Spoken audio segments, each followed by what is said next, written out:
가이아와 우라노스가 서로 마주하자 세계는 처음으로 하나의 집처럼 보이기 시작합니다. 아래에는 모든 것을 받쳐주는 대지가 있고 위에는 끝없이 펼쳐진 하늘이 있습니다. 그 사이의 공간은 비어있지 않았습니다. 그곳에서 오래된 신들의 첫 세대가 태어납니다. 티탄과 그 형제들입니다. 이 장면은 단순히 아이들이 태어났다는 이야기로 지나가기 어렵습니다. 그리스 신화에서 첫 가족은 곧 세계의 구조이기도 합니다. 부모가 있다는 것은 위와 아래가 생겼다는 뜻이고 자식들이 태어난다는 것은 그 사이에 여러 힘이 자리를 잡기 시작했다는 뜻입니다.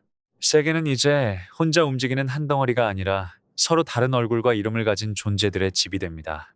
티탄은 훗날 올림포스의 신들보다 먼저 등장한 오래된 신들입니다. 그래서 이들을 그저 몸집이 큰 괴물처럼만 생각하면 신화의 결을 놓치게 됩니다. 티탄은 아직 인간의 궁전이나 도시가 생기기 전 세계의 가장 큰 힘들이 사람처럼 이름을 얻은 모습에 가깝습니다. 깊은 바다, 흐르는 강, 밝은 빛, 기억, 질서, 시간 같은 것들이 막 태어난 세계 안에서 신의 얼굴을 갖기 시작한 것이죠. 가이아가 낳은 자식들은 모두 같은 모습이 아니었습니다. 티탄들처럼 장엄하고 넓은 힘을 가진 존재들도 있었고 이마 한가운데 외눈을 지닌 퀴클롭스들도 있었습니다. 또 100개의 손과 50개의 머리를 가진 헤카톤 케이레스들도 태어났습니다. 이름만 들어도 기묘하고 모습까지 떠올리면 조금 숨이 막힙니다. 그런데 바로 그 낮춤이 첫 세계의 중요한 표정입니다. 처음의 세계는 아직 단정한 신전이나 질서 잡힌 왕국이 아니었습니다.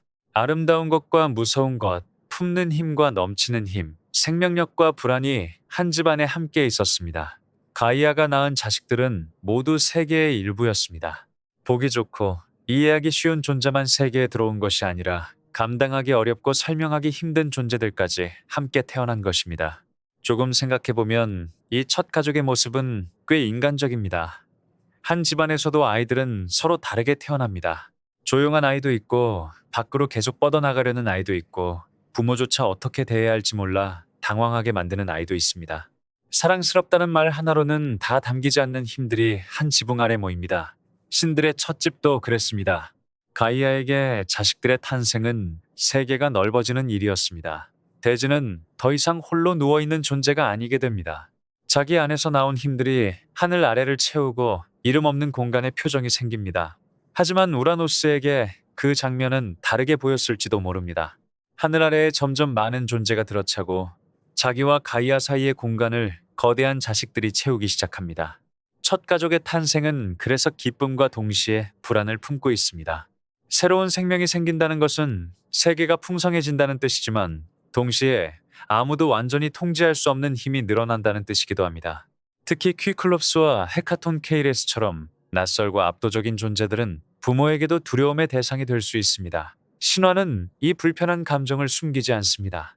우라노스와 가이아 사이에는 하늘과 땅의 넓이만큼이나 큰 차이가 생겨납니다. 가이아는 낳고 품는 쪽에 서 있습니다. 자기 안에서 나온 존재라면 설령 기괴하고 무섭게 보여도 세계의 일부로 받아들입니다. 반면 우라노스는 덮고 누르는 쪽에 가까워집니다. 하늘은 넓지만 그 넓음이 언제나 너그러움은 아닙니다. 위에서 내려다보는 시선은 때로 아래에서 솟아오르는 힘을 위협으로 느낍니다. 티탄과 그 형제들은 그래서 첫 세대 신들이면서 동시에 첫 갈등의 씨앗입니다. 이들은 아직 전쟁을 일으킨 것도 아니고 왕좌를 차지한 것도 아닙니다. 그저 태어났을 뿐입니다. 그런데 그 탄생만으로도 세계는 더 이상 평온한 빈 공간일 수 없게 됩니다. 누군가 태어나면 자리가 필요하고 자리가 생기면 관계가 생기고 관계가 생기면 사랑과 두려움이 함께 따라옵니다. 이 대목에서 그리스 신화는 아주 차갑게 현실을 봅니다. 가족은 따뜻한 울타리일 수도 있지만 권력이 처음 생기는 장소이기도 합니다. 누가 품고 누가 누르며 누가 보이고 누가 숨겨지는가가 가족 안에서 먼저 드러납니다. 첫 신들의 집에서도 마찬가지입니다. 대지는 자식을 품지만 하늘은 그 자식들의 힘을 불편하게 바라봅니다. 그럼에도 이 탄생의 장면은 중요합니다. 티탄들이 없었다면 뒤에 신화도 없습니다. 오케아노스 같은 오래된 물의 흐름, 히페리온과 테이아가 품은 빛의 계보, 무네모시네가 상징하는 기억, 테미스가 보여주는 질서, 그리고 훗날 아버지와 자식의 비극을 이어갈 크로노스까지 세계는 이 첫 세대의 이름들을 통해 점점 복잡해집니다.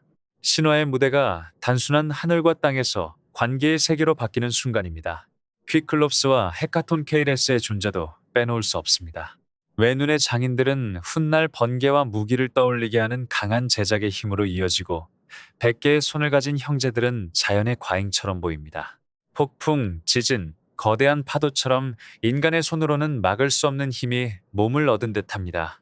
고대 사람들은 세상이 아름답기만 한 것이 아니라 너무 커서 두려운 힘까지 품고 있다는 사실을 이런 형상으로 말했습니다. 결국 우라노스와 가이아의 집은 첫 신들의 보금자리이면서 곧 무거운 압력의 공간이 됩니다. 하늘과 땅 사이에 너무 많은 힘이 태어나고 그 힘들은 아직 자기 자리를 찾지 못했습니다. 어떤 존재는 빛처럼 퍼지고 어떤 존재는 깊은 물처럼 흐르고 어떤 존재는 너무 낯설어 바라보는 것만으로도 불안을 일으킵니다. 세계는 넓어졌지만 그만큼 견디기 어려워졌습니다. 티탄과 그 형제들의 탄생은 세계가 풍성해졌다는 뜻입니다.